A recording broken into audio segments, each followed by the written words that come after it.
Bonjour, merci de suivre nos programmes. Le système éducatif à la une de l'actualité avec cette grève totale de 2 jours décrétée par le CUSAMS et le grand cadre qui se poursuit ce vendredi. Les syndicalistes dénoncent le non-respect des engagements du gouvernement du Sénégal. Ce vendredi également, la société civile sonne la mobilisation pour une résolution définitive de cette crise qui secoue le secteur. La place de la nation, comprenez, la place de l'obélisque sera ce matin, va servir de cadre ce matin pour réunir tous les acteurs de l'éducation sénégalaise. La décision du parquet de Paris de refuser aux avocats de l'État du Sénégal de faire une plaidoirie le 26 juin prochain sur la confiscation des biens et comptes bancaires de Karim Wade et Bibo Bourgi en France, réclamée par la Cour de répression de l'enrichissement illicite, devrait pousser le chef de l'État à changer d'approche dans cette traque des biens supposés mal acquis. Telle est la conviction de Lamine Ba. Les propos du responsable libéral ont été recueillis par Aminata Dramé et Lajidien. Le parquet de Paris a demandé purement et simplement aux avocats de l'État de ne pas prendre place parce qu'ils ne sont pas concernés et en aucun cas ils ne peuvent se constituer en partie civile. Cela vient conforter notre idée de départ, comme quoi que l'État ne peut jamais se constituer partie civile dans le cadre de l'enrichissement illicite et que les peines qui étaient sanctionnées à l'encontre de Karim Wade sur la base d'un préjudice ou d'un supposé préjudice ne tiennent pas la route. C'est pourquoi nous invitons l'État à arrêter cette tergiversation, à mettre fin à cet acharnement inutile contre la personne de Karim Wade. La convergence Bokk Gis Gis tire la sonnette d'alarme. La situation du pays est alarmante. Réunis hier en comité directeur, les partisans de Pape Diop ont fait le point sur la consultation citoyenne du dimanche 20 mars dernier. En scrutin entaché d'irrégularités selon ces derniers, compte rendu Ndeye Menda au Babacar Soumaré. L'opposition a participé au référendum dans des conditions inacceptables, note le comité directeur de la convergence démocratique Bokk Gis Gis, le ministre de l'Intérieur au banc des accusés. L'opposition est allée aux élections sans disposer de la carte électorale, ce qui ne s'est jamais fait au Sénégal depuis le consensus de 1992. Pape Diop et ses camarades relèvent également une fraude massive et exigent l'audit du fichier électoral. C'est une question de vie ou de mort pour l'opposition. Si l'opposition va aux élections de 2017 avec ce fichier, les carottes sont cuites bien avant les élections. Le référendum, nous avons vu tout ce qui s'est passé. Je pense que le régime actuel a reconnu de manière officielle l'existence de fraude à grande échelle. Quand le DGE, le chargé des élections, Tanor Thiendella Fall, le 8 mars, déclare un nombre de bureaux, le 22, son ministre de tutelle déclare un autre nombre de bureaux de vote, et il existe un gap de 1200 et quelques bureaux. Le porte-parole du jour ajoute d'ailleurs que le ministre de l'Intérieur doit partir. L'opposition doit exiger la démission de son ministre maire, en l'occurrence le ministre de l'Intérieur, qui est maire, qui a battu campagne pour lui et qui organise nos élections. Je pense que ce n'est pas sérieux dans une république qui se respecte. La situation du pays préoccupe également la convergence démocratique Bokk Gis Gis. Le parti interpelle les autorités sur la situation qui prévaut dans le système éducatif. Et lors de cette rencontre, Ndeye Menda, où le porte-parole du jour est revenu sur le transfèrement des 2 détenus libyens de la prison de Guantanamo, Cheikh Mbacké Ngom pense que notre pays ne doit pas payer les erreurs politiques américaines et les autorités ont le devoir d'expliquer les tenants et aboutissants de ce dossier aux parlementaires. Le Sénégal a autre chose à faire que d'accueillir des terroristes. Nous avons vu les fiches de ces grands messieurs, entre guillemets, que la CIA et les services de renseignement occidentaux connaissent par cœur. Et que fait le président au moment où le Sénégal combat le terrorisme? On importe des terroristes dans ce pays. Ça, c'est une aberration. Et je pense qu'on doit convoquer on doit faire une commission d'enquête à l'Assemblée nationale pour que le président de l'Assemblée nationale et le ministre s'expliquent sur ce qui... La présidente du groupe parlementaire des libéraux s'est également prononcée sur la venue en terre sénégalaise des anciens détenus de la prison de Guantanamo à Mbodji, ici avec Oumakhayri Batirabi.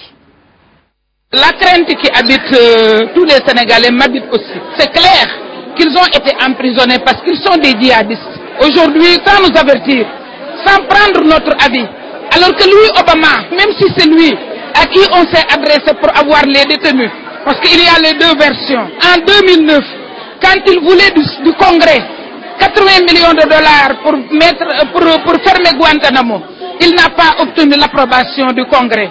En février 2016, nous avons vu le sénateur John McCain parler de Guantanamo. Il n'était pas d'accord sur le transfèrement. Comment il a réparti les 13 sites qui devaient accueillir les détenus? C'est encore ce manque de considération qui inquiète tout le monde. Comment le deal s'est passé? Est-ce qu'il y a une contrepartie? Et je rappelle que la présidente de l'Alliance nationale pour la démocratie, Ande Sahal Ligue, Aïda Mbodji, a procédé hier à l'installation de cellules de son mouvement dans le village Lébou de Ouakam. Au mode santé, avant de passer à l'environnement, Dakar abrite depuis hier le congrès des radiologues d'Afrique noire francophone. Durant plutôt 3 jours, ces spécialistes vont échanger leur expérience sur la pratique de la web radiologie, une médecine à distance qui permet aux patients des contrées les plus éloignées du Sénégal de bénéficier de l'offre de la télémédecine. Nous reviendrons dans nos prochaines éditions sur le compte-rendu de Momodo Awendiaï. Notez également dans l'agenda que la salle de conférence de l'hôpital Aristide Le Dantec abrite à 10h la clôture du premier cours international de l'Organisation mondiale de la santé sur la microscopie du paludisme au Sénégal. Mise en œuvre de la loi contre l'utilisation des sachets plastiques à faible micronage, le ministre de l'Environnement donne des garanties plutôt. L'assurance est donnée par le ministre de l'Environnement en conclave à Sali. Abdoulaye Bibi Baldé tire un bilan satisfaisant des résultats de son département pour l'année écoulée avec 82% de performance sur le plan technique et 89% pour l'exécution budgétaire. Plus de détails dans cette correspondance signée Papa Dieye. Il se pose un problème d'emballage dans le commerce depuis l'adoption de la loi sur l'utilisation des sachets plastiques à faible micronage. Mais le gouvernement est en train de travailler sur les décrets d'application pour faciliter et inciter le privé à proposer des solutions alternatives. Nous accompagnons les initiatives privées, mais il faut préciser tout de même que nous, notre objectif, c'était de réglementer, d'améliorer le cadre juridique et de créer les incitations nécessaires pour que les initiatives privées se développent. N'oubliez pas que dans cette loi, nous avons mis fin à la gratuité et donc ça permet qu'il y ait un marché. Et dans ce marché en train de se développer, j'ai rencontré beaucoup d'acteurs, même des associations d'handicapés qui proposent des choses. Certes, ce n'est pas encore à l'échelle industrielle, mais les idées sont là, les accompagnements aussi, et je pense que ça sera un mauvais souvenir.